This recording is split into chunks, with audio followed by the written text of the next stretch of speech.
उत्तर मालूम हो तो आप जरूर बताइएगा।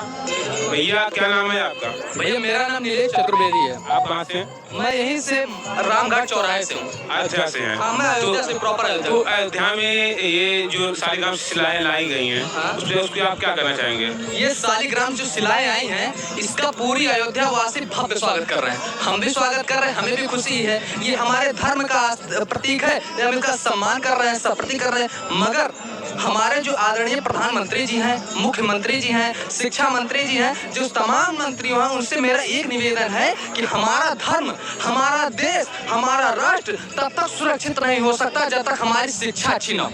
अगर हमारी शिक्षा अच्छी होती है तो हम इन सबकी सुरक्षा कर सकते हैं। राम मंदिर बन जाएगा, विश्व के तमाम महानुभाव आएंगे, यहाँ पे परिक्रमा करेंगे, दर्शन करेंगे, पूजन करेंगे। इसके सिवा अगर वो हमारी खराब शिक्षा व्यवस्था, खराब चिकित्सा व्यवस्था को देखेंगे, इससे हमारे देश का सर झुक जाएगा, हमारे देश का अपमान होगा। हमारी एक मांग है आप लोगों के माध्यम से, मीडिया के माध्यम से, कि हमारी शिक्षा व्यवस्था को इतनी अच्छी कर दीजिए, इतनी अच्छी शिक्षा व्यवस्था कीजिए जैसी शिक्षा व्यवस्था पूरे विश्व में ना हो, ऐसी चिकित्सा व्यवस्था कीजिए जिससे विश्व में ना हो। अगर हमारे एक मंत्री के, एक खिलाड़ी को, एक महान प्लेयर को भी अगर एक इलाज चोट लग जाती है या कुछ फ्रैक्चर हो जाता है, विदेशों में जाता है इलाज कराने के लिए, क्या हमारी चिकित्सा व्यवस्था इतनी खराब है? हमारी चिकित्सा व्यवस्था को अच्छी कीजिए। और इस चिकित्सा व्यवस्था तब तक अच्छी नहीं हो जाती जब तक ये टैक्स फ्री ना हो जाए, जब तक ये आम जनमानस के लाभकारी ना हो जाए। शिक्षा व्यवस्था को जब तक टैक्स फ्री नहीं करेंगे, यह शिक्षा व्यवस्था तब तक भ्रष्टाचार में लिप्त रहेगी और तब तक प्रत्येक बच्चा, प्रत्येक मजदूर, प्रत्येक गरीब घर का छात्र इस शिक्षा व्यवस्था को, महंगी शिक्षा व्यवस्था को नहीं स्वीकार कर सकता। मैं गरीब घर से हूँ, मैं भी हम लोग पेपर एक सेमेस्टर वाली पढ़ाई होती है, 6 महीने पेपर होते हैं, 5 महीने बाद रिजल्ट आता है, 1 महीने के अंदर आप पेपर कराने घोषणा करते हो। न बाजारों में बुक उपलब्ध है, न बाजारों में किताबें उपलब्ध है। मिड डे मील के नाम पे चूहिया डाल के खाने खिला रहे हो, मैंने अपने आंखों से देखा है। ये इस व्यवस्था को जब तक समाप्त नहीं होगा तब तक हमारा राम राज्य आ नहीं सकता। और राम राज्य आने के लिए, राम राज्य वर्षों से हमारे अयोध्या में है, मगर राम राज्य को हमें समझने की देर है। हम समझ नहीं रहे हैं। हम लोग के सब पूरे राम पूरे विश्व में है, मगर राम ये भी देख रहे हैं कि कौन क्या कर रहा है। इसलिए सरकार से निवेदन है कि हमारी शिक्षा व्यवस्था को अच्छी करे। शिलाएं हैं ये जो यहाँ के महंत हैं जगत गुरु परमहंस आचार्य जी, वो बोल रहे हैं कि इस शालिग्राम शिलाओं को कटपीट नहीं किया जाएगा, क्योंकि शालिग्राम शिलाओं पे कभी छींटे का प्रयोग नहीं किया जाता, उसको कटपीट। उसको आप क्या कहना चाहेंगे? उनके इस वक्तव्य का भी मैं स्वागत करता हूँ। उन्होंने जो इस समय बात कही है वो 100% सही कही है।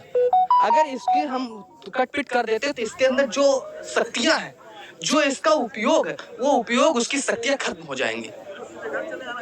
इस समय एक मुद्दा और चल रहा है जी की जो स्वामी मौर्य जी जो हैं, वो रामचरितमानस को उसका विरोध कर, उस पर क्या कहना चाहेंगे? स्वामी प्रसाद मौर्य की बुद्धि भ्रष्ट हो चुकी है, उन्हें इलाज की जरूरत है। इसीलिए मैं सरकार से निवेदन करना चाहता हूं कि हमारी चिकित्सा व्यवस्था को इतनी अच्छी सुदृढ़ कर दीजिए कि उनकी बुद्धि सही हो जाए। जब तक चिकित्सा व्यवस्था अच्छी नहीं होगी, ऐसे स्वामी प्रसाद मौर्य जैसे तमाम बेवकूफ लोग ऐसे ही वक्तव्य देते रहेंगे।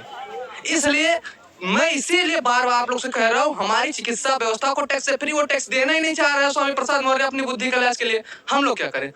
हम तो उनसे ये भी हम चलिए आपके मन से माध्यम से भी कह रहे हैं, स्वामी प्रसाद मौर्य आप विश्व के किसी भी अस्पताल में जाइए, अपनी बुद्धि का इलाज कराइए, मैं अपनी जमीन जायदाद बेच के आपकी बुद्धि का इलाज कराऊंगा। हमारे धर्म पे आप आवाज क्यों उठाए?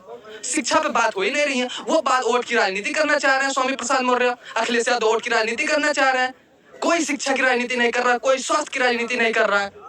ये लोग पलटने वाले आए हैं, इन लोगों की बातों पर आप ध्यान न दीजिए। आप लोग शिक्षा आगे करने की बात कीजिए। जब तक हमारा समाज, हमारा छात्र समाज आगे नहीं जाएगा विश्व में, देखिए बात आती है शिक्षा, नौकरियां हमारे देश में नहीं है। अमेरिका में महामंदी आई, मंदी पड़ी अमेरिका में, कितने युवा, कितने अरबों युवा, लाखों युवा बेरोजगार हो गए, उन्हें अपने देश से भगा दिया गया, अमेरिका से भगा दिया।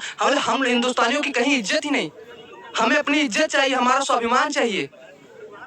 इसलिए शिक्षा व्यवस्था को अच्छी कीजिए। राम जी से भी, जो राम राज्य की कल्पना राम जी ने सोची थी, हनुमान जी की जो शक्तियां हैं वो हम सबके साथ है। इसलिए राम जी की जो राम राज्य की कल्पना, उस कल्पना का मैं भी समर्थन करता हूँ, उस कल्पना की मैं आशा करता हूँ। कहीं आप देखते रहिए अयोध्या भारती, मिलते हैं एक नए